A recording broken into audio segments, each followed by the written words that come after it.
जीवन में समृद्धि और सफलता प्राप्त करने के लिए इन चीजों को छोड़े और इनको पकड़े। जीवन वही देता है जो आप उससे मांगते हैं, और जब आपको वह चीज मिल जाती है तब उसकी कोई कद्र नहीं होती है। भगवान कृष्ण ने गीता में बताया है कि सफलता प्राप्त करने के लिए जीवन में कुछ बदलाव। भगवद गीता में श्री कृष्ण कहते हैं, हमारी सफलता केवल हमारे कर्म पर निर्भर है। जीवन में हमेशा हमें कुछ न कुछ चाहिए ही होता है, यह हमारी प्रकृति है। अब इन सब आशाओं और महत्वाकांक्षाओं को पूरा करने के लिए कर्म तो हमें करने ही पड़ते हैं। अब आप कर्म किस भाव से करते हैं, यह आप पर निर्भर है। आपके कर्म के पीछे जो भावना होती है वह आपके संतोष का सबसे बड़ा कारण बन सकती है। भगवान श्री कृष्ण हमें बताते हैं कि इस जीवन में कर्म से बचना असंभव है। अब कर्म आपके मन को भाने वाले हों या आपके मन को जलाने वाले हों, मनुष्य जीवन की नीति कर्म है। जीवन का आधार कर्म है।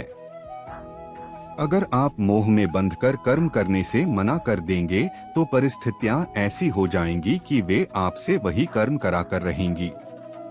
यह वैसी ही बात है जब अर्जुन कुरुक्षेत्र के महायुद्ध के बीचों बीच अपने अस्त्र डाल देते हैं, क्योंकि कुछ क्षणों के लिए अर्जुन इस मोह में बंध जाते हैं कि अस्त्र उठाने से वह अपने कुल का, अपने संबंधियों का विनाश रचेंगे। तब शायद अर्जुन को कर्म में न संतोष मिल रहा था और न आनंद। इस अवस्था में भगवान श्री कृष्ण पार्थ को बताते हैं कि अगर हम कर्म से मुंह मोड़ लेंगे तो इसका अर्थ यह नहीं कि हम वह करने से बच जाएंगे।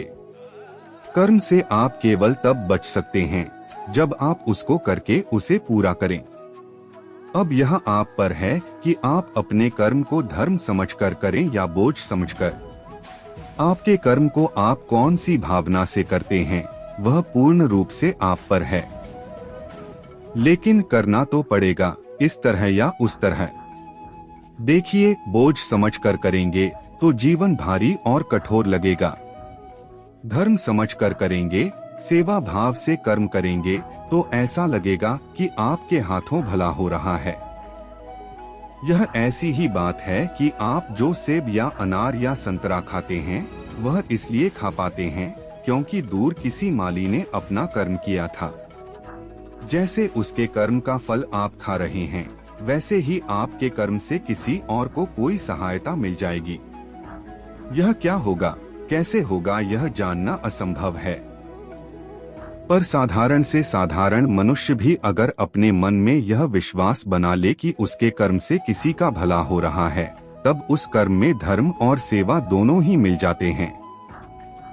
हम सब इस बात को किसी न किसी रूप में मानते ही हैं और करते भी हैं।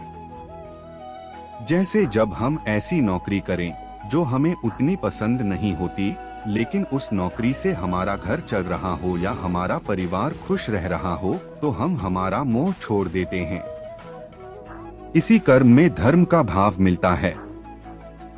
भगवान श्री कृष्ण हमें समझाते हैं कि हम समाज में रहते हैं तो उसके प्रति हमारे कुछ उत्तरदायित्व और कुछ कर्तव्य होते हैं। जैसे अच्छा नागरिक होना, अपने माता पिता का ख्याल रखना, अपने बच्चों की अच्छी परवरिश करना, ये कर्म भी हैं और हमारा धर्म भी है। चलिए, अगर मन इस विचार से डगमगा उठा है कि आप यह सब कैसे करेंगे, तो ऐसे नकारात्मक विचार छोड़ दीजिए।